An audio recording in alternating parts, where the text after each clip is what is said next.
Hello friends வணக்கம். Welcome to Jaya simple life style.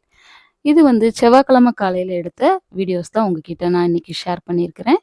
இந்த வீடியோவில் இன்னைக்கு என்னெல்லாம் செஞ்சுருக்கேன்னு பார்த்தீங்கன்னா, நல்லா ஹெல்த்தியான பாரம்பரியமான டிஷ்ஷெல்லாம் இன்னைக்கு நான் செஞ்சுருக்கிறேன். வெயிட் லாஸில் இருக்கிறவங்கலாம் பார்த்தீங்கன்னா, இந்த ரெசிபீஸ்லாம் நீங்கள் செஞ்சு பாருங்கள். உங்களுக்கு ரொம்ப யூஸ்ஃபுல்லான இருக்கும். இதுக்குரிய ஒரு சின்ன சின்ன டிப்ஸும் நான் ஷேர் பண்ணியிருக்கிறேன். வாங்க வீடியோக்குள்ளே போகலாம். இது என்ன மாவு இன்னைக்கு நான் ரெடி பண்ணி வச்சிருக்கிறேன்னு பாருங்க. ஆக்சுவலி இன்னைக்கு மார்னிங் பிரேக்ஃபாஸ்ட்டுக்கு வந்து பாப்பாவுக்கு தோசை தான் ஊத்த போறேன். தோசையும் வந்து பீர்க்கங்காய் இது வந்து நேத்து பீர்க்கங்காய் கூட்டு வச்சிருந்தேன். அது போக அந்த தோல வந்து நேத்தே ஃப்ரிட்ஜில எடுத்து வச்சிருந்தேன். அத வச்சு தான் இன்னைக்கு வந்து சட்னி பண்ண போறேன். அதுக்காக தான் வந்து அந்த பீர்க்கங்காய் தோலெல்லாம் அலசி எடுத்து வச்சிருக்கிறேன். இது என்ன மாவுன்னு சொல்லிட்டு நீங்க கெஸ் பண்ணிட்டு எனக்கு வீடியோல கமெண்ட் பண்ணுங்க. இது என்ன மாவுன்னு சொல்லிட்டு நான் லாஸ்ட்ல சொல்றேன். இது ஒரு சிறுதானியம் தான். நல்ல ஒரு ரிச் ஃபைபர் இருக்கு இதுல. ரொம்ப ரொம்ப நல்லது உடம்புக்கு. வெயிட் லாஸ்க்கு மெயினா பார்த்தீங்கன்னா, இது ரொம்ப ஹெல்ப்ஃபுல்லா இருக்கும். இன்னைக்கு வந்து பாப்பாவுக்கு காலையில மார்னிங் பிரேக்ஃபாஸ்ட் ஸ்கூலுக்கு வந்து இந்த மாவுல தான் தோசை தான் நான் செஞ்சு குடுத்து அனுப்புறேன். இந்த தோசைக்கு தொட்டுக்கிட பீர்க்கங்காய் சட்னியும், அப்புறம் ஸ்நாக்ஸுக்கு வந்து கொஞ்சமா வேர்க்கடலை பாயில்டு வேர்க்கடலையும் குடுத்து அனுப்புறேன். அவ்வளோதான் இன்னைக்கு டைம் ஆயிருச்சு. அதனால கடகடன்னு டக்குன்னு பேக் பண்ணி அனுப்பி விட்டுட்டேன் அவள. நீங்க உங்க வீட்ல இந்த பீர்க்கங்கா தோலெல்லாம் வந்து வேஸ்ட்டா நீங்க டஸ்ட்பின்ல போட்டுருவீங்களா? இல்ல சட்னி அரைச்சு யூஸ் பண்ணுவீங்களான்னு எனக்கு கமெண்ட்ல சொல்லுங்க. நானுமே மோஸ்ட்லி சட்னி வைக்க மாட்டேங்க. என்னைக்காவது ஒரு நாள் தான். இது வந்து பாப்பா அன்னைக்கு கேட்டிருந்தா. அம்மா வீட்டுக்கு இடையில போயிருந்தோம். அம்மா வந்து செஞ்சு குடுத்தாங்க. அது அவளுக்கு புடிச்சு போச்சு. அதனால கேட்டிருந்தா. அதனால தான் அன்னைக்கு நான் செஞ்சிருந்தேன். அப்புறம் அவள விட்டுட்டு வந்து கடகடன்னு லஞ்ச் வேலையும் முடிச்சுட்டேன். இன்னைக்கு என்ன லஞ்ச் செஞ்சிருக்கேன்னு பார்த்தீங்கன்னா, சாதம் அதாவது வரகரிசியில தான் இன்னைக்கு சாதம் வடிச்சிருக்கிறேன். சாதம் வெந்துட்டுருக்கும்போது ஒரு ஃபோன் கால் வந்ததுங்க. பேசிட்டே இருந்ததுல சாதமும் குழஞ்சிருச்சு. அப்புறம் வந்து தயிர் ஊத்தி வச்சிருக்கிறேன்.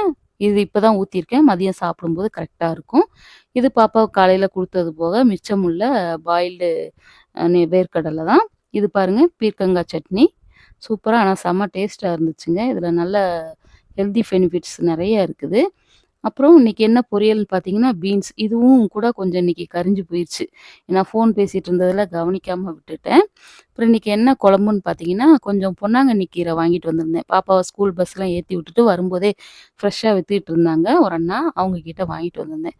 அத போட்டு தான் கூட துவரம் பருப்பு சேர்த்து இன்னைக்கு பொன்னாங்கண்ணி கீரை கூட்டு மாரி செஞ்சிருக்கேன். சாதத்தில அப்படியே போட்டு பெசஞ்சு சாப்பிடுற மாதிரி. அப்புறம் எங்களுக்கு மார்னிங் பிரேக்ஃபாஸ்ட்டுக்கு தோசையும் ஊத்திட்டேன். இந்த தோசை என்ன தோசைன்னு சொல்லிட்டு கெஸ் பண்ணிட்டீங்களா? கெஸ் பண்ணிட்டே இருங்க. இந்த தோசை பார்த்தீங்கன்னா, இந்த மாரி நல்லா மெத்துனும் சுடலாம். நல்லா டேஸ்ட்டா சூப்பரா இருக்கும்.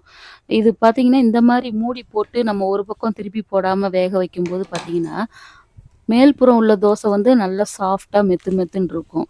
அடியில வந்து பார்த்தீங்கன்னா, செம்ம கிரிஸ்பியா இருக்கும். இப்ப நான் அப்படியே அசைச்சு காமிக்கிறேன். சவுண்ட் கேட்குதா உங்களுக்கு? அவ்வளோ டேஸ்ட்டா சூப்பரா இருக்கும். நல்லா கிரிஸ்பியா நல்லா இருக்கும். இது இந்த மாரி மட்டும் இல்லங்க. நம்ம நார்மலா வந்து மெல்லிசாவும் ஊத்தலாம். அப்படி ஊத்தும்போது ரொம்ப கிரிஸ்பியா பயங்கரமா சூப்பரா இருந்துச்சு. செம்ம டேஸ்ட்டா இருந்தது தோசையும். ரொம்ப ரொம்ப ஹெல்தியும் கூட. ஆமாங்க. இது என்ன தோசைன்னு கண்டுபிடிச்சீங்களா? கருப்பு கவுனி அரிசியில செஞ்ச தோசை தாங்க இது. ரொம்ப ரொம்ப நல்லது. ஹெல்தியும் கூட இந்த தோசை. பார்பிடன் ரைஸ்ன்னு சொல்லுவாங்க இத. அந்த காலத்துல வந்து ராஜாக்கள்லாம் சாப்பிட்ட அரிசி தான் இது. இதுல வந்து நெறைய வந்து ஃபைபர் இருக்குது. மெயினா பார்த்தீங்கன்னா, ஆந்தோசயனின்னு சொல்லிட்டு ஒரு ஆன்டி ஆக்ஸிடென்ட் இருக்கு. இந்த ஆன்டி ஆக்ஸிடென்ட் என்ன பண்ணுதுன்னு பார்த்தீங்கன்னா, நம்ம நெறைய பேர் ஹார்ட் பேஷண்ட்ஸ்க்கு எல்லாருமே பார்த்தீங்கன்னா, அந்த பிளட் வெசல்ஸ்ல வந்து நெறைய வீக்கம் இருக்கும். அந்த மாரி இதெல்லாம் வந்து இது சரி பண்ணுது. அது மாரி எல்டிஎல் அதாவது கெட்ட கொழுப்ப வந்து நல்லா கரைக்குது. அப்புறம் இதுல நெறைய ஃபைபர் இருக்கிறனால வெயிட் லாஸ்க்கு வந்து ரொம்ப ரொம்ப ஹெல்ப் பண்ணுதுங்க.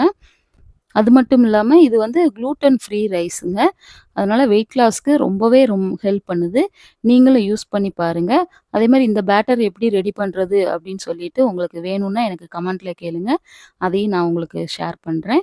அவ்வளோதான் இன்னைக்கு பிரேக்ஃபாஸ்ட் வந்து கருப்பு கவுனி அரிசி தோசையும், பீர்க்கங்காய் சட்னியும் தான் எங்களுக்கு. இந்த வீடியோ உங்களுக்கு பிடிச்சிருந்தா லைக் பண்ணுங்க, ஷேர் பண்ணுங்க. மறக்காம சப்ஸ்கிரைப் பண்ணுங்க. Until then it's bye from Jaya.